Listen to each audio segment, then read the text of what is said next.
ಅವಧೂತ ಗುರು ಶ್ರೀ ಚಂದ್ರಶೇಖರ ಭಾರತಿ. ಅಧ್ಯಾಯ 18. ಮಾತಾಪಿತರ ಕಡೆಯ ದಿನಗಳು. ಬೆಂಗಳೂರಿನಿಂದ ಹೊರಟು ತರೀಕೆರೆಯಲ್ಲಿ ಯಾವ ವಾಹನವೂ ಸಿಗದೆ ತಮ್ಮ ಏಕಮಾತ್ರ ಪುತ್ರ ನರಸಿಂಹನನ್ನು ಕಡೆಯದಾಗಿ ಒಮ್ಮೆ ಪುತ್ರ ವಾತ್ಸಲ್ಯ ದೃಷ್ಟಿಯಿಂದ ಕಾಣಲು ಸಾಧ್ಯವಾಗದೆ ಗೋಪಾಲಶಾಸ್ತ್ರಿಗಳು ಲಕ್ಷ್ಮಮ್ಮನವರು ಅತ್ಯಂತ ಪರಿತಪಿಸಿದರು. ಮಾರನೆಯ ದಿನ ವಿಶೇಷವಾದ ಶ್ರಮದಿಂದ ವಾಹನವನ್ನು ದೊರಕಿಸಿಕೊಂಡು ಅತ್ಯಂತ ಪ್ರಯಾಸಕರವಾದ ಪ್ರಯಾಣ ಮಾಡಿ ಶೃಂಗೇರಿಗೆ ಬಂದಿದ್ದರಷ್ಟೇ. ಇನ್ನೇಕೆ ತಾನೇ ಅವರಿಗೆ ಬೆಂಗಳೂರು ವಾಸ?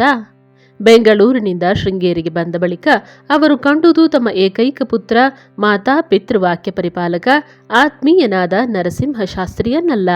ಅವರು ದರ್ಶಿಸಿದುದು ಶೃಂಗೇರಿಯ ವ್ಯಾಖ್ಯಾನ ಸಿಂಹಾಸನಾಧೀಶ್ವರರಾದ ದಕ್ಷಿಣಾಮ್ನಾಯ ಪೀಠದ ಅಧ್ಯಕ್ಷರಾದ ಜಗದ್ಗುರು ಶ್ರೀ ಶ್ರೀ ಚಂದ್ರಶೇಖರ ಭಾರತಿ ಸ್ವಾಮಿಗಳವರನ್ನು. ಯಾರು ಭಕ್ತಿ ನಮ್ರತೆಯಿಂದ ತಮಗೆ ವಂದಿಸಿ ಆಶೀರ್ವಾದ ಪಡೆಯುತ್ತಿದ್ದರೋ ಅವರೇ ಇಂದು ತಮ್ಮಿಬ್ಬರ ಭಕ್ತಿ ಗೌರವಗಳನ್ನು ಸ್ವೀಕರಿಸಿ ಅನುಗ್ರಹಿಸುವವರಾಗಿದ್ದರು.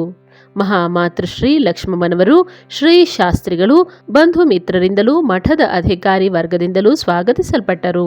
ಅವರು ಈಗ ಮಹಾಸನ್ನಿಧಾನದ ಮಾತಾಪಿತರಲ್ಲವೇ? ಮಠದವರೇ ಅವರ ವಸತಿಗೂ ಊಟ ಉಪಚಾರಗಳಿಗೂ ಇತರ ಅವಶ್ಯಕತೆಗಳಿಗೂ ಸರ್ವ ಸೌಕರ್ಯಗಳನ್ನು ಕಲ್ಪಿಸಿಕೊಟ್ಟಿದ್ದರು. ಶಾಸ್ತ್ರಿಗಳು ಒಂದು ರೀತಿ ತೃಪ್ತಿಯಿಂದಿದ್ದು ಬಿಟ್ಟರು. ಲಕ್ಷ್ಮಮ್ಮನವರಾದರೂ ಮನಸ್ಸಿನಲ್ಲಿಯೇ ಕೊರಗುತ್ತಿದ್ದರು. ನಮಗಿದ್ದ ಒಂದೇ ಒಂದು ಆಧಾರವೂ ಈ ರೀತಿ ಕೈಬಿಟ್ಟಿತಲ್ಲ ಎಂದು. ಶ್ರೀ ಚಂದ್ರಶೇಖರ ಭಾರತಿ ಮಹಾಸ್ವಾಮಿಗಳವರ ಪಟ್ಟಾಭಿಷೇಕ ಕಾಲದಲ್ಲಿ ಆ ಊರಿನಲ್ಲಿ ನೋಡಿದೆಡೆಯಲ್ಲೆಲ್ಲ ಸಂಭ್ರಮ ಸಂತೋಷಗಳು, ಹರ್ಷೋತ್ಸಾಹಗಳು ತುಂಬಿ ತುಳುಕುತ್ತಿದ್ದವು. ಆದರೆ ಆ ತಾಯಿಯ ಮನಸ್ಸು ಮಾತ್ರ ವ್ಯಥೆಯಿಂದ ತುಂಬಿತ್ತು. ತನ್ನದಾಗಿ ತನ್ನ ಆಸೆ ಆಕಾಂಕ್ಷೆಗಳ ಮೂರ್ತಿಯಾಗಿ ಇದ್ದ ವಸ್ತುವು ತನ್ನ ಕೈಬಿಟ್ಟಾಗ ಆಗುವ ವ್ಯಥೆಗೆ ಭರಿಸಲಾರದ ನಷ್ಟಕ್ಕೆ ಎಣೆಯುಂಟೆ. ತಮ್ಮ ಮಗ ಜಗದ್ಗುರು ಪೀಠಾಚಾರ್ಯರಾಗಿರಬಹುದು, ಎಲ್ಲರಿಗೂ ಪರಮ ಪೂಜ್ಯರು ಜ್ಞಾನದಾತರು ಇರಬಹುದು. ಆದರೆ ಆ ಮಹಾಪುರುಷನನ್ನು ತನ್ನದೇ ತನುಜಾತನೆಂಬ ವಾತ್ಸಲ್ಯದಿಂದಲೂ ಪ್ರೀತಿಯಿಂದಲೂ ಆತ್ಮೀಯತೆಯಿಂದಲೂ ಕಾಣಲು ಸಾಧ್ಯವೇ? ಮಗನೆಂಬ ವಸ್ತು ನಷ್ಟವಾದಾಗ ತಾಯಿಗೆ ಆಗುವ ದುಃಖ ಅವರ್ಣನೀಯ. ಆದರೆ ಆಕೆಗಿದ್ದ ತೃಪ್ತಿ ತನ್ನ ತ್ಯಾಗದಿಂದ ಲಭಿಸಿದ ಆತ್ಮಸಂತೋಷ. ಆದರೆ ದುಃಖವು ಪದೇ ಪದೇ ಉಮ್ಮಳಿಸಿ ಬಂದು ಆ ಆತ್ಮಸಂತೋಷವನ್ನು ಕೊಚ್ಚಿಬಿಡುತ್ತಿತ್ತು. ಶ್ರೀ ಜಗದ್ಗುರುಗಳವರ ಮಾತಾಪಿತರನ್ನು ಕಂಡವರು ಅವರಿಗೂ ಗೌರವ ಸಲ್ಲಿಸುತ್ತಿದ್ದರು. ಆ ಮಹಾಮಾತೆಯು ಎಷ್ಟು ಪುಣ್ಯವಂತಿಯಾಗಿರಬೇಕು ಇಂಥ ಪೂಜ್ಯನಾದ ಪುತ್ರನನ್ನು ಪಡೆಯಲು. ಶ್ರೀ ಶಂಕರ ಭಗವತ್ಪಾದರ ಪರಂಪರೆಯಲ್ಲಿ ಅಭಿನವ ಶಂಕರರೆಂದು ಪ್ರಖ್ಯಾತರಾಗಿದ್ದ ಶ್ರೀ ಸಚ್ಚಿದಾನಂದ ಶಿವಾಭಿನವ ನರಸಿಂಹ ಭಾರತಿ ಸ್ವಾಮಿಗಳವರ ಮೆಚ್ಚುಗೆಗೆ ಮೊದಲಿನಿಂದಲೂ ಪಾತ್ರರಾಗಿ ಅವರ ಕರ ಕಮಲ ಸಂಜಾತರಾಗಿ ಜಗದ್ಗುರು ಪೀಠವನ್ನು ಅಲಂಕರಿಸಿದ ಭಾಗ್ಯವಲ್ಲವೇ ಆಕೆಯ ಸುಪುತ್ರರದು. ಅವರ ಪೂರ್ವ ಜನ್ಮದ ತಪಸ್ಸು ಎಷ್ಟು ಮಹಿಮಾಯುತವಾದದ್ದಿರಬೇಕು ಇಂತಹ ಪುತ್ರ ರತ್ನವನ್ನು ಪಡೆಯಲು. ಒಂದೇ ಎರಡೇ, ನೂರಾರು ವಿಧದಲ್ಲಿ ಬಂದವರೆಲ್ಲರೂ ಆ ಮಾತಾಪಿತರ ಧನ್ಯತೆಯನ್ನೂ ಪುಣ್ಯವನ್ನೂ ಹೊಗಳಿ ಹಾಡುತ್ತಿದ್ದರು. ಆದರೂ ಪುತ್ರ ದುಃಖವೆಂಬುದು ಲಕ್ಷ್ಮಮ್ಮನವರನ್ನು ಬಿಡಲೇ ಇಲ್ಲ. ಯಾರಾದರೂ ಸಮಾಧಾನಕರವಾದ ಮಾತನಾಡುವಾಗ, ಮೆಚ್ಚುಗೆಯ ಮಳೆಗರೆಯುವಾಗ, ಭಕ್ತಿ ಗೌರವದಿಂದ ಗುರುಗಳನ್ನು ಕುರಿತು ನೆನೆದಾಗ, ನಡೆದುಕೊಂಡಾಗ ಲಕ್ಷ್ಮಮ್ಮನವರಿಗೆ ಸ್ವಲ್ಪ ಸಂತೋಷವಾಗುತ್ತಿತ್ತು. ಶ್ರೀ ಗುರುಗಳು ಪೂಜೆಯಲ್ಲಿರುವ ವೇಳೆಯಲ್ಲಿ ಇವರು ಅವರ ದರ್ಶನ ಮಾಡಿದಾಗ, ನೂರಾರು ಜನ ಅವರಿಗೆ ಶಿರಬಾಗಿ ಸಾಷ್ಟಾಂಗ ನಮಸ್ಕಾರ ಮಾಡಿದಾಗ ಆ ಮಾತೃ ಹೃದಯಕ್ಕೆ ಹೆಮ್ಮೆ ಎನಿಸುತ್ತಿತ್ತು. ಆದರೆ ಆ ವಾತಾವರಣದಿಂದ ಹೊರಬಂದಾಗ ಆಕೆಗೆ ಎಲ್ಲವೂ ಶೂನ್ಯವಾಗಿಯೇ ತೋರುತ್ತಿತ್ತು. ವಂಶಲತೆ ತಮ್ಮಲ್ಲೇ ಕೊನೆಯಾಯ್ತಲ್ಲ ಎಂಬ ಕೊರಗು ಕಾಡುತ್ತಿತ್ತು. ಶಾಸ್ತ್ರಿಗಳು ಕಡಿಮೆ ದುಃಖಪಟ್ಟವರಲ್ಲ. ಆದರೂ ಮನಸ್ಸನ್ನು ಸಮಾಧಾನ ಸ್ಥಿತಿಯಲ್ಲಿಟ್ಟುಕೊಂಡಿದ್ದ ಸ್ಥಿತಪ್ರಜ್ಞರವರು. ಶಾಸ್ತ್ರಿಗಳು ಜರಿ ಶಾಲನ್ನು ಹೊದೆದು ಸಭೆಗಳ ವಾಕ್ಯಾರ್ಥ ಮಾಡುವಂಥ ಪಂಡಿತನಾಗಿರಲಿಲ್ಲ. ಆದರೆ ತಾವು ಅಧ್ಯಯನ ಮಾಡಿದ್ದನ್ನು ಅನುಭವಕ್ಕೆ ತಂದುಕೊಂಡಿದ್ದ ಸಾಧಕರು. ವೈರಾಗ್ಯವು ಅವರಿಗೆ ಸಹಜವಾಗಿ ಒಲಿದಿತ್ತು. ಅವರಿಗೆ ಯಾವ ಲೌಕಿಕ ಆಸೆ ಆಕಾಂಕ್ಷೆಗಳಿರಲಿಲ್ಲ. ಪತ್ನಿಯನ್ನು ನಾನಾ ರೀತಿಯಲ್ಲಿ ಸಮಾಧಾನ ಪಡಿಸುತ್ತಿದ್ದರು. ತಮ್ಮ ಪುತ್ರರು ತುರೀಯಾಶ್ರಮ ಸ್ವೀಕಾರ ಮಾಡಿದುದರಿಂದ ತಮ್ಮ ಪಿತೃಗಳೆಲ್ಲರೂ ಪಾವನರಾದರೆಂದು, ಅಂತಹ ಭಾಗ್ಯ ದೊರಕಲು ಬಹಳ ಪುಣ್ಯ ಮಾಡಿರಬೇಕೆಂದು ಹೇಳುತ್ತಿದ್ದರು. ಸುಖ ದುಃಖಗಳೆಲ್ಲವೂ ಮನೋಜನ್ಮವಾದವುಗಳಲ್ಲವೇ? ನಮ್ಮ ಸುತ್ತಲಿನ ವಾತಾವರಣ ಎಷ್ಟೇ ಕಷ್ಟಮಯವಾಗಿರಲಿ, ಚಿಂತಾಜನಕವಾಗಿರಲಿ, ನಿರುತ್ಸಾಹದಾಯಕವಾಗಿರಲಿ, ಮನಸ್ಸು ತಾನು ಇಚ್ಛಿಸಿದಲ್ಲಿ ಇವೆಲ್ಲವನ್ನೂ ಸಹಿಸಿ ನಿಲ್ಲುವಷ್ಟು ಸ್ಥಿರವಾಗಬಹುದು, ಸಮರ್ಥವಾಗಬಹುದು. ಇಂಥ ಪರಿಸ್ಥಿತಿಯಲ್ಲೂ ಮನಸ್ಸು ಧೈರ್ಯಗುಂದದೇ ಇದ್ದರೆ ವಿಘ್ನ ನಿವಾರಣೆಗಾಗಿ ಯಶಸ್ಸಿನತ್ತ ಪಾದಾರ್ಪಣೆ ಮಾಡಬಹುದು. ಕಷ್ಟವನ್ನು ನಷ್ಟವನ್ನು ಕುರಿತು ಚಿಂತಿಸುತ್ತಾ ಇದ್ದರೆ ದುಃಖದಿಂದ ತಪ್ಪಿಸಿಕೊಳ್ಳಲಾದೀತೆ? ಒಮ್ಮೊಮ್ಮೆ ಹರ್ಷ ಸಂತೋಷ ವಾತಾವರಣದಲ್ಲಿಯೂ ಮನಸ್ಸು ಹಿಂದಿನ ಕಹಿಯನ್ನು ನೆನೆಸಿಕೊಂಡು ದುಃಖ ಪಡುತ್ತಿರುವುದಲ್ಲವೇ? ಮನಸ್ಸಿನ ಉದ್ವೇಗವನ್ನು ಚಾಂಚಲ್ಯವನ್ನು ಕಡಿಮೆ ಮಾಡಿಕೊಂಡಲ್ಲಿ ಶಾಂತಿ ಲಭಿಸದಿರುವುದೇ? ಸುಖ ದುಃಖಗಳಲ್ಲಿ ಮನಸ್ಸನ್ನು ಸಮಾಧಾನ ಸ್ಥಿತಿಯಲ್ಲಿಡುವುದನ್ನು ಕಲಿಯಬೇಡವೇ? ಈ ರೀತಿಯ ನುಡಿಗಳನ್ನು, ಸಮಾಧಾನದ ಮಾತುಗಳನ್ನು ಲಕ್ಷ್ಮಮ್ಮನವರು ಆಗಾಗ ಕೇಳಿ ತಾವು ಈ ರೀತಿ ಇನ್ನೂ ದುಃಖಿಸಬಾರದು ಎಂದುಕೊಳ್ಳುತ್ತಿದ್ದರು. ಆದರೆ ಆಕೆ ಇದು ಹೆತ್ತ ಕರುಳಲ್ಲವೇ? ಆ ದುಃಖದ ಆಳವನ್ನು ಯಾರಿಗೆ ತಾನೇ ತಿಳಿದುಕೊಳ್ಳಲು ಸಾಧ್ಯ? 13 ಮಕ್ಕಳನ್ನು ಕಳೆದುಕೊಂಡು ಜೀವನದಲ್ಲಿ ಆಸೆ ನಂಬಿಕೆಗಳನ್ನು ಕಳೆದುಕೊಂಡಿದ್ದರು. ಆ ಬಳಿಕ ದೈವ ಕೃಪೆಯಿಂದ ಜನಿಸಿದ ಪುತ್ರನು ಮತ್ತೊಮ್ಮೆ ಅವರ ಜೀವನದಲ್ಲಿ ಹರ್ಷೋಲ್ಲಾಸವನ್ನು ತಂದನು. ಆಸೆ ನಂಬಿಕೆಗಳನ್ನು ಮೂಡಿಸಿದನು. ಶಾಸ್ತ್ರಿಗಳು ಯಾವಾಗಲೂ ಎಲ್ಲವೂ ದೈವೇಚ್ಛೆಯಂತೆ ನಿಷ್ಕರ್ಷಿಸಲ್ಪಟ್ಟಿದೆಯೆಂದು, ಆತನು ನಡೆಸಿದಂತೆ ತಾವು ನಡೆಯುವವರು ಎಂಬ ನಂಬಿಕೆಯನ್ನು ಹೊಂದಿ ಸಮಾಧಾನವಾಗಿದ್ದವರು. ತಮ್ಮಲ್ಲಿದ್ದ ದೈವನಿಧಿಯೇ ಪುತ್ರ ರೂಪದಲ್ಲಿ ಈವರೆಗೂ ತಮ್ಮೊಡನಿದ್ದು ತಾನು ಸನ್ಯಾಸ ಸ್ವೀಕರಿಸಲು ಅಪ್ಪಣೆ ಕೇಳಿದಾಗ ಸ್ವಲ್ಪ ಮಟ್ಟಿಗೆ ವಿಚಲಿತವಾದರೂ ಕೂಡಲೇ ಒಪ್ಪಿಗೆ ಇತ್ತರು. ಆದರೆ ಲಕ್ಷ್ಮಮ್ಮನವರು ಇದ್ದೊಬ್ಬ ಪುತ್ರನೂ ತಮ್ಮ ಪಾಲಿಗೆ ಇಲ್ಲವಲ್ಲ ಎಂದು ಕೊರಗುತ್ತಿದ್ದರು. ತನ್ನ ಪುತ್ರನು ಎಷ್ಟೇ ಭಾಗ್ಯಶಾಲಿಯೂ ಯೋಗಶಾಲಿಯೂ ಆಗಿರಲಿ, ಆತನು ತನ್ನ ಕರುಳಿನಿಂದ ದೂರವಾದಾಗ ಆಗುವ ದುಃಖ ಅಷ್ಟಿಷ್ಟಲ್ಲ. ಆತನು ತನ್ನ ತಾಯಿಯ ಸುಪುತ್ರನಾಗಿರುವಾಗ ಇರುವಂಥ ಆತ್ಮೀಯ ಭಾವನೆ, ವಾತ್ಸಲ್ಯ ಭಾವನೆಗಳು ಆತನು ತಮ್ಮ ಸಂಬಂಧವನ್ನು ಕಳಚಿಕೊಂಡು ಎಂಥ ಉನ್ನತ ಪದವಿಯಲ್ಲಿದ್ದರೂ ಬಾರದು. ನಿಧಾನವಾಗಿ ಲಕ್ಷ್ಮಮ್ಮನವರು ಪರಿಸ್ಥಿತಿಗೆ ಹೊಂದಿಕೊಳ್ಳುತ್ತಾ ಬಂದರು. ಆಗಾಗ ಮನಸ್ಸು ಕೊರಗುತ್ತಿದ್ದರೂ ಅದನ್ನು ಬಲವಂತವಾಗಿ ಬೇರೆ ಕಡೆಗೆ ತಿರುಗಿಸಲು ಸಮರ್ಥರಾದರು. ಮಠದಲ್ಲಿ ಆಗಾಗ ನಡೆಯುತ್ತಿದ್ದ ಉತ್ಸವ ಪೂಜಾದಿಗಳಲ್ಲಿ ಶ್ರೀ ಚಂದ್ರಶೇಖರ ಭಾರತೀಗಳವರನ್ನು ವಾತ್ಸಲ್ಯ ಭರಿತವಾಗಿ ಕಣ್ತುಂಬ ನೋಡುತ್ತಿದ್ದರು. ತಮ್ಮ ತೊಡೆಯಲ್ಲಾಡಿ ಬೆಳೆದ ಕೂಸು ಪರಮ ಪೂಜ್ಯ ಪದದಲ್ಲಿರುವುದನ್ನು ಕಂಡು ಹರ್ಷ ಪುಲಕಿತರಾಗುತ್ತಿದ್ದರು. ಅಲ್ಲೋಲ ಕಲ್ಲೋಲವಾಗುತ್ತಿದ್ದ ಮನಸ್ಸನ್ನು ಬಿಗಿ ಹಿಡಿದು ಅದು ತಮ್ಮ ವಸ್ತುವಲ್ಲ, ದೇವರದು, ತಮಗೆ ಸೇರತಕ್ಕದ್ದಲ್ಲ, ಶ್ರೀ ಶಾರದಾಂಬೆಗೆ ಸೇರಿದ್ದು ಎಂಬ ಭಾವನೆಯಿಂದ ಸಮಾಧಾನ ತಂದುಕೊಳ್ಳುತ್ತಿದ್ದರು. ಆದರೆ ವಿಧಿ ಅವರನ್ನು ಅಲ್ಲಿಗೆ ಬಿಡಲಿಲ್ಲ. ಶ್ರೀ ಗೋಪಾಲಶಾಸ್ತ್ರಿಗಳು ಆತ್ಮತೃಪ್ತರು, ಪೂಜಾನುಷ್ಠಾನಪರರೂ ಆಗಿದ್ದು ತೃಪ್ತಿಯಿಂದಲೂ ಶಾಂತಿಯಿಂದಲೂ ದೇಹವನ್ನು ತ್ಯಜಿಸಿದರು. ಅದು 1919 ಇಸವಿ. ಇದ್ದ ಒಬ್ಬನೇ ಮಗನು ಸನ್ಯಾಸದಿಂದ ಸರ್ವಸ್ವವನ್ನೂ ತ್ಯಜಿಸಿ ದೂರವಾದುದು, ವೃದ್ಧಾಪ್ಯದಲ್ಲಿ ಪತಿಯನ್ನು ಕಳೆದುಕೊಂಡುದು ಲಕ್ಷ್ಮಮ್ಮನವರಿಗೆ ಭರಿಸಲಾಗದ ದುಃಖವನ್ನು ತಂದಿತು. ಬರ ಸಿಡಿಲಿನಂತೆ ಬಂದೆರಗಿದ ವಿಪತ್ತಿನಲ್ಲಿ ಆಕೆ ತಲ್ಲಣಿಸಿ ಹೋದರು. ತಮ್ಮ ಜೀವನದಲ್ಲಿ ಕಷ್ಟ ಪರಂಪರೆಗಳಲ್ಲಿಯೇ ಸಿಕ್ಕಿ ಜರ್ಜರಿತವಾಗಿದ್ದ ಆ ತಾಯಿ ಅತ್ಯಂತ ನಿರ್ವಿಣ್ಣರಾದರು. ಮೊದಲಿನಿಂದಲೂ ದುಃಖದಲ್ಲಿಯೇ ನೊಂದ ಜೀವಕ್ಕೆ ಕಡೆಗೂ ದುಃಖವೇ ಪ್ರಾಪ್ತವಾಯಿತು. ಯಾರೆಷ್ಟು ಸಮಾಧಾನ ಮಾಡಿದರೂ ಉಪಶಮನವಾಗುವಂತಹುದೇ ಆ ದುಃಖ? ಕೊರಗಿ ಕೊರಗಿ ಕಡೆಗೆ 1922ರಲ್ಲಿ ಆಕೆ ಪರಲೋಕವಾಸಿಯಾದರು. ಮಾತೆ ಲಕ್ಷ್ಮಮ್ಮನವರು ಜೀವನವಿಡೀ ಕಷ್ಟ ನಷ್ಟಗಳಲ್ಲಿ ಬೆಂದು ದುಃಖ ಪರಂಪರೆಯಲ್ಲಿ ಪರಿತಪಿಸಿ ಕಟ್ಟಕಡೆಗೆ ಸ್ವಲ್ಪ ಬೆಳಕು ಕಂಡೀತೇನೋ, ಮುಳುಗುತ್ತಿರುವ ದೋಣಿಗೆ ಆಧಾರ ಸಿಕ್ಕಿತೇನೋ ಎಂಬ ಆಶಾಭಾವನೆಯನ್ನು ಮೂಡಿಸಿದ್ದ ಒಬ್ಬನೇ ಮಗನನ್ನೂ ಸಹ ತ್ಯಾಗ ಮಾಡಬೇಕಾಯಿತು. ದುಃಖ ಸಮಯದಲ್ಲಿ ಧೈರ್ಯ ಸ್ಥೈರ್ಯಗಳನ್ನು ತುಂಬುತ್ತಿದ್ದ ಪತಿಯನ್ನು ಕಳೆದುಕೊಳ್ಳಬೇಕಾಯಿತು. ಹೀಗೆ ಆ ತಾಯಿಯು ದುಃಖವನ್ನು ಪೂರ್ಣವಾಗಿ ಇಹ ಜನ್ಮದಲ್ಲಿಯೇ ಅನುಭವಿಸಿ ಆ ಬಳಿಕ ಕಣ್ಮುಚ್ಚಿದರು. ಮಾತೆ ಲಕ್ಷ್ಮಮ್ಮನವರು ನರಸಿಂಹವನದಲ್ಲಿ ಅವರಿಗಾಗಿಯೇ ನಿರ್ಮಿಸಿದ್ದ ಮನೆಯಲ್ಲಿ ಭಗವತ್ ಚಿಂತನೆ ಮಾಡುತ್ತಾ ಸನ್ಯಾಸಿನಿಯಂತೆ ಶ್ವೇತ ವಸ್ತ್ರ ಭಸ್ಮ ರುದ್ರಾಕ್ಷ ಧಾರಣೆ ಮಾಡಿಕೊಂಡು ಯೋಗಿನಿಯಂತೆ ಇದ್ದರು. ಅವರ ಸೇವೆಗಾಗಿ ಮೀನಾಕ್ಷಮ್ಮ ಎಂಬೊಬ್ಬರು ನೇಮಿಸಲ್ಪಟ್ಟಿದ್ದರು. ಇನ್ನು ಆ ಮಾತೆಗೆ ಪುನರ್ಜನ್ಮವೆಲ್ಲಿ? ಎಲ್ಲ ಕರ್ಮಗಳು ಇಹ ಜನ್ಮದಲ್ಲಿಯೇ ಸವೆದಿರುವಾಗ ಭೂತಾತ್ಮರವರು ಚಿನ್ನದಂತೆ ಬೆಂದು ಬೆಂದು ಶುದ್ಧವಾದ ಜೀವಿ ಆ ತಾಯಿ.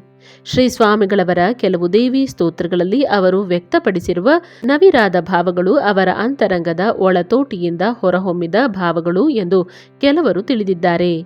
ಅವುಗಳನ್ನು ನಾವು ಕವಿ ಸಮಯ ಎಂದು ತಿಳಿಯಬೇಕು. ಭಕ್ತನಾದವನು ತನ್ನ ಅಂತರಂಗವನ್ನು ಆರಾಧ್ಯ ದೈವದ ಮುಂದೆ ಚಿತ್ರಿಸುವಾಗ ಹೀಗೆ ಭಾವ ಪ್ರವಾಹವು ಚಿಮ್ಮಿ ಹರಿಯುತ್ತದೆ. ಇದನ್ನು ಕಾವ್ಯ ಲಾಕ್ಷಣಿಕರು ಕೈಮುತಿಕ ನ್ಯಾಯ ಎಂದು ಕರೆಯುತ್ತಾರೆ. ಇಂತಹ ಭಾವನೆಗಳು ಪಾದಾವಲಂಬನ ಸ್ತುತಿ, ತೋಟಕ ಸ್ತೋತ್ರ, ಶ್ರೀ ಶಾರದಾ ಭುಜಂಗ ಪ್ರಯಾತ ಸ್ತೋತ್ರ, ನವರತ್ನ ಮಾಲಿಕ ಇತ್ಯಾದಿ ಸ್ತೋತ್ರಗಳಲ್ಲಿ ವ್ಯಕ್ತವಾಗುವ ನೈಜ್ಯಾನುಸಂಧಾನವು ಕವಿ ಸಹಜವೇ ವಿನಃ ಅವರು ರಾಗ ಮೋಹಗಳಿಗೆ ವಶವರ್ತಿಯಾಗಿರಲಿಲ್ಲ. ಅವರು ಜನ್ಮತಃ ವಿರಕ್ತರು ಎಂಬುದನ್ನು ಅರ್ಥ ಮಾಡಿಕೊಳ್ಳಬೇಕು. ಅವರ ಮಾತೃಶ್ರೀ ಲಕ್ಷ್ಮಮ್ಮನವರ ನಿಧನರಾದ ವಾರ್ತೆಯನ್ನು ಹರಿಕಾರನು ಗುರುಗಳಿಗೆ ವಿನ್ನವಿಸಲು ಬಂದಾಗ ಮಧ್ಯಾಹ್ನ ಕಾಲ. ಆಗ ಗುರುಗಳು ಸೂತ್ರ ಭಾಷ್ಯ ಪಾಠ ಮಾಡುತ್ತಿದ್ದರು. ಪರಿಚಾರಕನು ಕಣ್ಣೀರು ತುಂಬಿಕೊಂಡು ನಡುಗುವ ಧ್ವನಿಯಲ್ಲಿ ಲಕ್ಷ್ಮಮ್ಮನವರು ತೀರಿಕೊಂಡರು ಎಂದು ಭಿನ್ನವಿಸಿದ. ಶ್ರೀಗಳು ಕೆಲಕಾಲ ಕಣ್ಮುಚ್ಚಿ ಧ್ಯಾನಾಸಕ್ತರಾದರು. ಅನಂತರ ಎದ್ದು ಒಳಕ್ಕೆ ಹೋಗಿ ಸ್ನಾನ ಮಾಡಿ ಶುಷ್ಕ ವಸ್ತ್ರಗಳನ್ನು ಉಟ್ಟು ವಿಭೂತಿಯನ್ನು ಧರಿಸಿದರು. ಪೂಜೆ ಆಹ್ನಿಕವನ್ನು ಮಾಡಿ ಮತ್ತೆ ವ್ಯಾಖ್ಯಾನ ಪೀಠಕ್ಕೆ ಬಂದರು. ಹಿಂದೆ ನಿಲ್ಲಿಸಿದ್ದ ಘಟ್ಟದಿಂದ ಪಾಠವನ್ನು ಮುಂದುವರಿಸಿದರು. ಅವರ ಹೃದಯ ಮನಸ್ಸುಗಳು ಪೂರ್ಣವಾಗಿ ಪಕ್ವಗೊಂಡಿದ್ದವು. ತಾಯಿಯವರ ಮರಣವಾರ್ತೆ ಕೇಳಿದಾಗ ಸ್ವಲ್ಪ ಕಾಲ ಮಾನವ ಸಹಜವಾದ ಶೋಕ ಉಂಟಾಯಿತು. ಸ್ಥಿತಪ್ರಜ್ಞರಾದ ಅವರು ಕೂಡಲೇ ಸಾವರಿಸಿಕೊಂಡು ಶಾಂತ ಮನಸ್ಕರಾದರು, ಸಮಾಧಾನ ಚಿತ್ತರಾದರು. ಶ್ರೀ ಗುರುಗಳವರು ಪೀಠಾಧಿಕಾರ ವಹಿಸಿಕೊಂಡ ನಂತರ ತಾವು ಶ್ರೀ ಶಾರದಾ ಸಂಸ್ಥಾನಕ್ಕೆ ಒಡೆಯ ಯಜಮಾನ ಎಂದು ಭಾವಿಸಿಕೊಂಡಿರಲಿಲ್ಲವಷ್ಟೇ.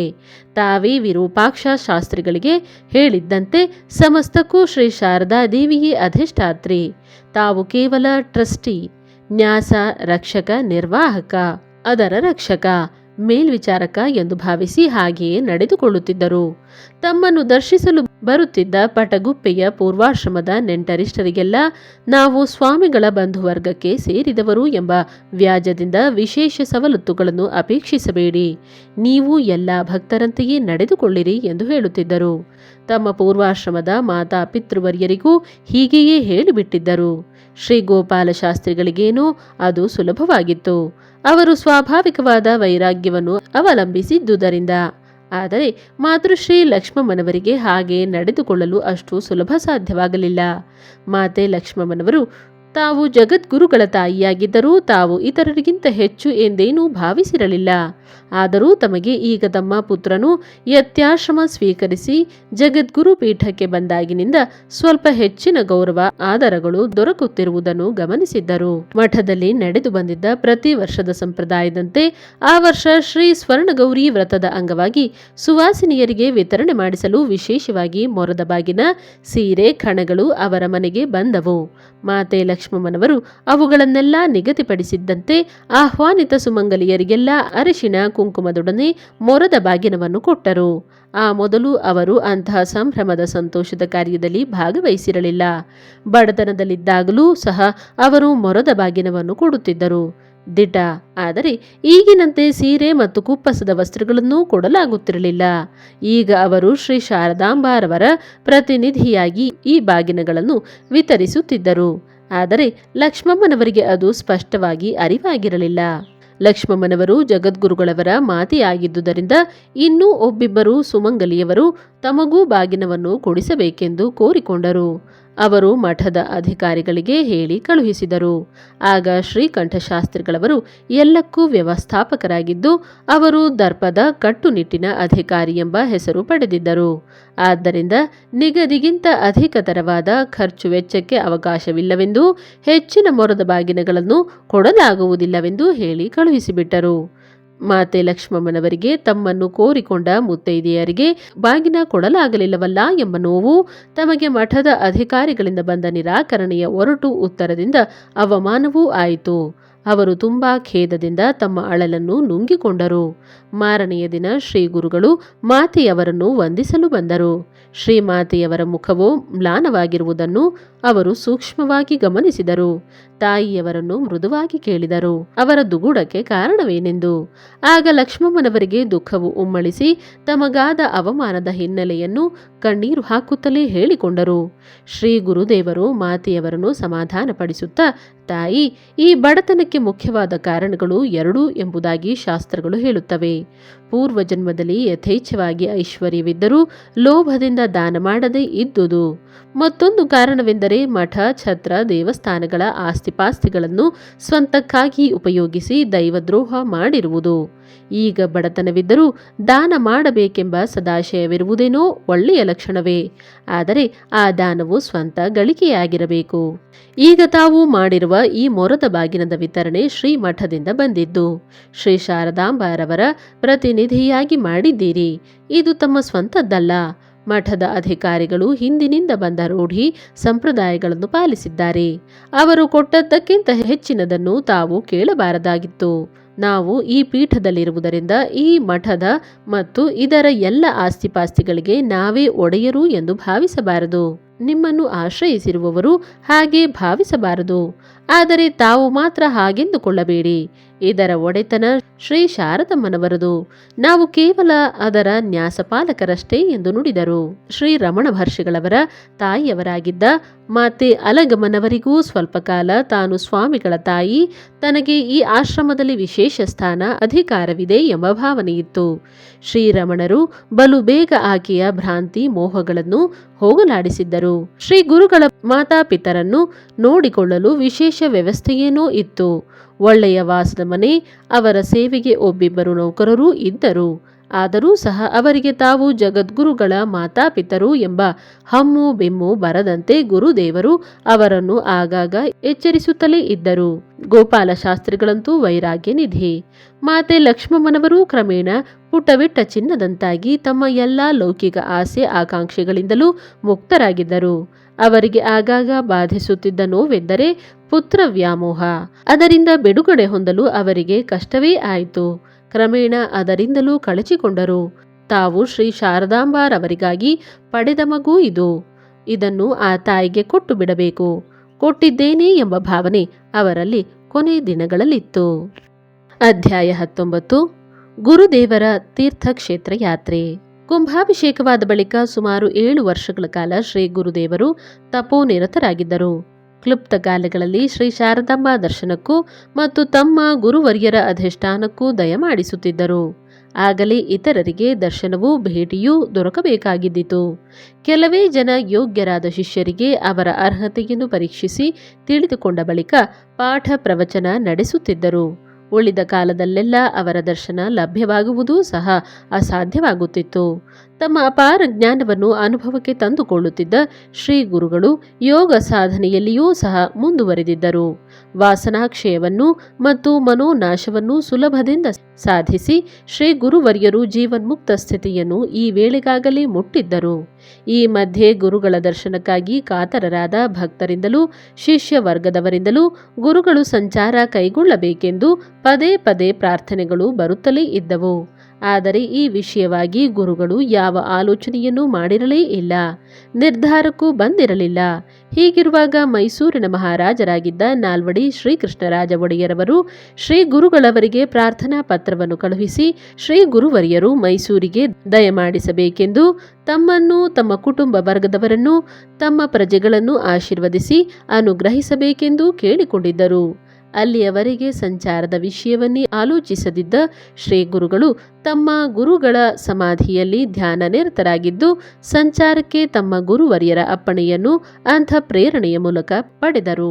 ಅನಂತರ ಸಂಚಾರಕ್ಕಾಗಿ ಸಮಸ್ತ ಸಿದ್ಧತೆಗಳನ್ನು ಮಾಡಿಕೊಳ್ಳಬೇಕೆಂದು ಕಾರ್ಯಭಾರಿಗಳಿಗೆ ಅಪ್ಪಣೆ ಇತ್ತರು. ಶೃಂಗೇರಿಯಿಂದ ಪ್ರಯಾಣ ಬೆಳೆಸುವಾಗ ತಮ್ಮ ಗುರುಗಳು ಆಚರಿಸುತ್ತಿದ್ದಂತೆಯೇ ಶ್ರೀ ಶಾರದಾಂಬಾ ಸನ್ನಿಧಿಗೆ ದಯಮಾಡಿಸಿ ಪೂಜಾದಿಗಳನ್ನು ನೆರವೇರಿಸಿದರು. ತಮ್ಮ ಸಂಚಾರದಿಂದ ಎಲ್ಲರಿಗೂ ಅಭ್ಯುದಯವಾಗಲಿ, ಲೋಕ ಕಲ್ಯಾಣವಾಗಲಿ, ತಮಗೆ ಅಪ್ಪಣೆ ಕೊಡಬೇಕೆಂದು ಪ್ರಾರ್ಥಿಸಿದರು. ಜಗನ್ಮಾತೆಯಿಂದ ಅನುಜ್ಞೆ ಪಡೆದು ಭಕ್ತಾನುಗ್ರಹಕ್ಕೋಸ್ಕರವಾಗಿಯೂ ಶಿಷ್ಯರನ್ನು ಸನ್ಮಾರ್ಗ ಪ್ರವರ್ತಕರನ್ನಾಗಿ ಮಾಡುವುದಕ್ಕಾಗಿಯೂ ಮತ್ತು ನಾನಾ ತೀರ್ಥಕ್ಷೇತ್ರಗಳಲ್ಲಿ ವ್ಯಕ್ತವಾಗಿರುವ ಭಗವಂತನ ನಾನಾ ರೂಪ ವಿಲಾಸ ವೈಭವಗಳ ದರ್ಶನಕ್ಕಾಗಿಯೂ ಶ್ರೀ ಜಗದ್ಗುರುವರ್ಯರು ಪ್ರಯಾಣವನ್ನಾರಂಭಿಸಿದರು. 1924ರ ಆರಂಭದಲ್ಲಿ ಅವಶ್ಯಕತೆ ಇದ್ದಷ್ಟೇ ಪರಿವಾರದೊಡನೆ ಮಿತವಾದ ಬಿರುದು ಬಾವಲಿಗಳು ರಾಜಲಾಂಛನಗಳೊಡನೆ ಸಂಪ್ರದಾಯಕ್ಕನುಗುಣವಾಗಿ ಹೊರಟ ಗುರುವರಿಯರಿಗೆ ದಾರಿಯುದ್ದಕ್ಕೂ ಸಂಭ್ರಮದ ಸ್ವಾಗತ ದೊರೆಯಿತು. ತಳಿರು ತೋರಣಗಳಿಂದಲೂ ಹಸಿರುವಾಣಿ ಮಂಟಪಗಳಿಂದಲೂ ತಮ್ಮ ಉತ್ಸಾಹವನ್ನು ವ್ಯಕ್ತಪಡಿಸುತ್ತಿದ್ದ ಜನತೆ ಗುರುವರ್ಯರು ಹೋದೆಡೆಯಲ್ಲೆಲ್ಲ ವಿಜೃಂಭಣೆಯ ವೈಭವದ ಸ್ವಾಗತ ನೀಡಿತು. ದರ್ಶನಕ್ಕಾಗಿ ಕಾತರಿಸಿ ಭಕ್ತಿ ಗೌರವವನ್ನು ಸಮರ್ಪಿಸುತ್ತಿದ್ದ ಜನಜಂಗುಳಿಯು ಶ್ರೀ ಗುರುವರ್ಯರ ದರ್ಶನವಾದೊಡನೆಯೇ ಗೈಯುತ್ತಿದ್ದ ಜಯಘೋಷ ಮುಗಿಲನ್ನು ಮುಟ್ಟುತ್ತಿತ್ತು. ಹರ್ಷ ಸಂತೋಷಗಳು ತುಂಬಿ ತುಳುಕುತ್ತಿದ್ದವು. ಹೀಗೆ ದಾರಿಯುದ್ದಕ್ಕೂ ತಮಗಾಗಿ ಕಾದು ಭಕ್ತಿ ಗೌರವ ಸಮರ್ಪಣೆ ಮಾಡುತ್ತಿದ್ದ ಜನತೆಗೆ ಗುರುಗಳು ಎಲ್ಲರೂ ಆಚರಿಸಲ್ಪಡಬಹುದಾದ ಬೋಧನೆಗಳನ್ನು ಸವಿಯಾದ ಭಾಷೆಯಲ್ಲಿ ಉಪದೇಶಿಸುತ್ತಾ ಜೀವನಾದರ್ಶಗಳನ್ನು ಅನುಷ್ಠಾನಕ್ಕೆ ತರುವ ರೀತಿಯಲ್ಲಿ ವಿವರಿಸುತ್ತಾ ಕಳೆದುಕೊಳ್ಳುತ್ತಿದ್ದ ಧಾರ್ಮಿಕ ಶ್ರದ್ಧೆ ನಂಬಿಕೆಗಳನ್ನು ತುಂಬಿಕೊಡುತ್ತಾ ಮೈಸೂರಿಗೆ ಆಗಮಿಸಿದರು. ರಾಜಧಾನಿಯಲ್ಲಂತೂ ಜನಜಾತ್ರೆಯೇ ನೆರೆದಿತ್ತು. ನವರಾತ್ರಿಯ ಸಂಭ್ರಮ, ವಿಜೃಂಭಣೆ, ವೈಭವ ಎಲ್ಲೆಲ್ಲಿಯೂ ಕಾಣುತ್ತಿತ್ತು. ಉತ್ಸಾಹ ಚಟುವಟಿಕೆಗಳು ತುಂಬಿ ತುಳುಕಾಡುತ್ತಿದ್ದವು. ಶ್ರೀ ಮನ್ಮಹಾರಾಜರವರಿಂದ ಸ್ವತಃ ಸ್ವಾಗತಿಸಲ್ಪಟ್ಟ ಗುರುವರ್ಯರು ರಾಜರ ಭಕ್ತಿಗೂ ಶ್ರದ್ಧೆಗೂ ಮೆಚ್ಚುಗೆಯನ್ನು ತೋರಿಸಿದರು. ಶ್ರೀ ಗುರುಗಳವರ ಪಲ್ಲಕ್ಕಿಯನ್ನು ಅರಮನೆಯ ಮಹಾದ್ವಾರದಲ್ಲಿ ರಾಜರು, ಯುವರಾಜರು ಭುಜ ಕೊಟ್ಟು ಕಲ್ಯಾಣ ಮಂಟಪದವರೆಗೂ ಬಿಜ ಮಾಡಿಸಿದ್ದರು. ರಾಜ ಸೋದರರು, ರಾಜಪುತ್ರ ಬಾಲಕ ಜಯಚಾಮರಾಜರು ಗುರುಗಳಿಗೆ ಮಹಾದ್ವಾರದಲ್ಲಿಯೇ ಸಾಷ್ಟಾಂಗ ಪ್ರಣಾಮ ಸಲ್ಲಿಸಿ ಸ್ವಾಗತಿಸಿದರು. ಪಲ್ಲಕ್ಕಿಗೆ ಭುಜ ಕೊಟ್ಟು ಅರಮನೆಗೆ ಗೌರವಪೂರ್ವಕವಾಗಿ ಕರೆದೊಯ್ದರು. ಜನತೆಯಂತೂ ಗುರುಗಳು ಪರಿಕ್ರಮಣ ಮಾಡುವ ರಸ್ತೆಗಳಲ್ಲೆಲ್ಲ ಗಂಟೆಗಳ ಕಾಲ ಕಾದು ಗುರುಗಳ ಸವಾರಿ ಚಿತ್ತೈಸಿದೊಡನೆ ಆನಂದ ಸಂಭ್ರಮದಿಂದ ಕರತಾಡನ ಜಯಘೋಷಗಳನ್ನು ಮಾಡುತ್ತಿದ್ದರು. ತಮ್ಮ ಪ್ರಾರ್ಥನೆಯಂತೆ ಮೈಸೂರಿಗೆ ಶ್ರೀ ಗುರುಗಳು ದಯಮಾಡಿಸಿದುದು ಮಹಾರಾಜರಿಗೆ ಅಪರಿಮಿತ ಸಂತೋಷವುಂಟು ಮಾಡಿತ್ತು. ಶ್ರೀ ವಿದ್ಯಾರಣ್ಯರ ಕಾಲದಲ್ಲಿ ಆರಂಭವಾದ ಈ ಗುರು ಶಿಷ್ಯ ಸಂಬಂಧವು ಮಧ್ಯೆ ಲುಪ್ತವಾದಂತೆ ಕಂಡಿದ್ದರೂ ಕರ್ನಾಟಕ ಸಿಂಹಾಸನದ ಮೇಲೆ ಶ್ರೀ ಜಗದ್ಗುರುವರ್ಯರ ಆಶೀರ್ವಾದ ಅನುಗ್ರಹಗಳು ಶಾಶ್ವತವಾಗಿಯೇ ಇದ್ದವು. ಮಹಾರಾಜರು ಗುರುವರ್ಯರನ್ನು ಪಾದಪೂಜಾದಿಗಳಿಂದ ವಿಶೇಷವಾಗಿ ಸತ್ಕರಿಸಿ ಅವರಿಂದ ಆಶೀರ್ವಾದಗಳನ್ನು ಪಡೆದರು. ದರ್ಶನ ಮಾತ್ರದಿಂದಲೇ ಸರ್ವ ಸಂಶಯಗಳನ್ನು ಪರಿಹರಿಸಿ ಜ್ಞಾನ ಮಾರ್ಗದತ್ತ ಕೊಂಡೊಯ್ಯುವ ಶ್ರೀ ಗುರುವರ್ಯರಿಂದ ವಿಶೇಷವಾದ ಉಪದೇಶಗಳನ್ನು ಪಡೆದರು. ಶ್ರೀ ಸಚ್ಚಿದಾನಂದ ಶಿವಾಭಿನವ ನೃಸಿಂಹ ಭಾರತೀ ಸ್ವಾಮಿಗಳವರು ಮೈಸೂರಿನಲ್ಲಿ ಜನಿಸಿ ತಮ್ಮ ಬಾಲ್ಯವನ್ನು ಕಳೆದಿದ್ದ ಗೃಹವನ್ನು ಶ್ರೀ ಮಠದವರು ಈ ಮೊದಲೇ ಪಡೆದುಕೊಂಡಿದ್ದರು. ಆ ಹಳೆಯ ಮನೆಯು ಇದ್ದ ಜಾಗದಲ್ಲಿ ಭವ್ಯ ಮಂದಿರವೊಂದನ್ನು ನಿರ್ಮಿಸಿ ಅಲ್ಲಿ ಶ್ರೀ ನೃಸಿಂಹ ಭಾರತೀ ಸ್ವಾಮಿಗಳವರ ಅಮೃತಶಿಲಾ ಮೂರ್ತಿಯನ್ನು ಸ್ಥಾಪಿಸುವ ಏರ್ಪಾಟುಗಳು ನಡೆದಿದ್ದವು. ಈ ಕೆಲಸದಲ್ಲಿ ಮಠದ ಕಾರ್ಯಭಾರಿಯಾಗಿದ್ದ ಶ್ರೀಕಂಠಶಾಸ್ತ್ರಿಗಳು ಮತ್ತು ಮೈಸೂರು ಸರ್ಕಾರದ ಉನ್ನತ ಹುದ್ದೆಯಲ್ಲಿದ್ದ ಶ್ರೀಕಂಠೇಶ್ವರ ಅಯ್ಯರ್ ಅವರು ವಿಶೇಷ ಶ್ರದ್ಧೆ ವಹಿಸಿದ್ದರು. ಶ್ರೀ ಜಗದ್ಗುರುಗಳವರು ಮೈಸೂರಿಗೆ ದಯಮಾಡಿಸಿದ ಸಂದರ್ಭದಲ್ಲಿ ಅವರ ಅಮೃತ ಹಸ್ತದಿಂದಲೇ ಈ ಸ್ಮೃತಿ ಮಂದಿರವನ್ನು ಆರಂಭಗೊಳಿಸಬೇಕೆಂದು ಭಕ್ತ ವೃಂದದವರು ಅಪೇಕ್ಷೆ ಪಟ್ಟಿದ್ದರು. ತಮ್ಮ ಪ್ರಾರ್ಥನೆಯನ್ನು ಶ್ರೀ ಗುರುವರ್ಯರಲ್ಲಿ ಅರಿಕೆ ಮಾಡಿಕೊಂಡರು. ಅವರಿಂದ ಒಡನೆಯೇ ಒಪ್ಪಿಗೆ ದೊರೆಯಿತು. ಮಹಾಮಹಿಮರು, ಜ್ಞಾನಿಗಳು, ಯೋಗಿ ಶ್ರೇಷ್ಠರು, ಪ್ರಖ್ಯಾತರೂ ಆಗಿದ್ದ ಶ್ರೀ ಸಚ್ಚಿದಾನಂದ ಶಿವಾಭಿನವ ನೃಸಿಂಹ ಭಾರತೀ ಸ್ವಾಮಿಗಳವರ ದಿವ್ಯ ಸ್ಮೃತಿ ಮಂದಿರದ ಆರಂಭೋತ್ಸವವು, ಶ್ರೀ ಗುರುವರ್ಯರ ಮೂರ್ತಿ ಸ್ಥಾಪನೆಯು ಶ್ರೀ ಚಂದ್ರಶೇಖರ ಭಾರತೀಗಳವರ ಅಮೃತ ಹಸ್ತದಿಂದಲೇ ವಿದ್ವಾಂಸರ ಮಹಾರಾಜರ ಸಮ್ಮುಖದಲ್ಲಿ ನೆರವೇರಿಸಲ್ಪಟ್ಟವು. ಆ ಮಂದಿರಕ್ಕೆ ಅಭಿನವ ಶಂಕರಾಲಯವೆಂದು ನಾಮಕರಣವಾಯಿತು. ಅಲ್ಲಿ ವೇದಾಂತ ಮೀಮಾಂಸಾ ಶಾಸ್ತ್ರಗಳ ಪ್ರವಚನಕ್ಕೆ ಏರ್ಪಾಟು ಸಹ ನಡೆಯಿತು. ಆ ಮಂದಿರದ ಆರಂಭೋತ್ಸವಕ್ಕೆ ಶ್ರೀಮನ್ಮಹಾರಾಜರವರು, ಅನೇಕ ಅಧಿಕಾರಿ ವರ್ಗದವರು, ಅತ್ಯಧಿಕ ಸಂಖ್ಯೆಯಲ್ಲಿ ಭಕ್ತ ವರ್ಗದವರು ಆಗಮಿಸಿದ್ದರು. ತಪಶ್ಚಕ್ರವರ್ತಿಗಳನ್ನು, ರಾಜರ್ಷಿಗಳನ್ನು ಒಟ್ಟಿಗೆ ದರ್ಶನ ಮಾಡಿದ ಆ ಜನ ಸಂತೋಷದಿಂದಲೂ ಭಕ್ತಿಯಿಂದಲೂ ಪುಲಕಿತರಾದರು. ಶ್ರೀ ಗುರುಗಳು ಮೈಸೂರಿನಲ್ಲಿ ತಂಗಿದ್ದಾಗ ಮತ್ತೊಮ್ಮೆ ದಕ್ಷಿಣ ದೇಶದ ಭಕ್ತರಿಂದ ಪ್ರಾರ್ಥನೆ ಬಂದಿತು. ಈ ಸಲವಂತೂ ಅವರು ಕಳಕಳಿಯಿಂದ ಗುರುಗಳನ್ನು ಬೇಡಿಕೊಂಡಿದ್ದರು, ತಮ್ಮ ಪ್ರಾಂತ್ಯದಲ್ಲಿ ಸಂಚರಿಸಿ ಅನುಗ್ರಹಿಸಬೇಕೆಂದು.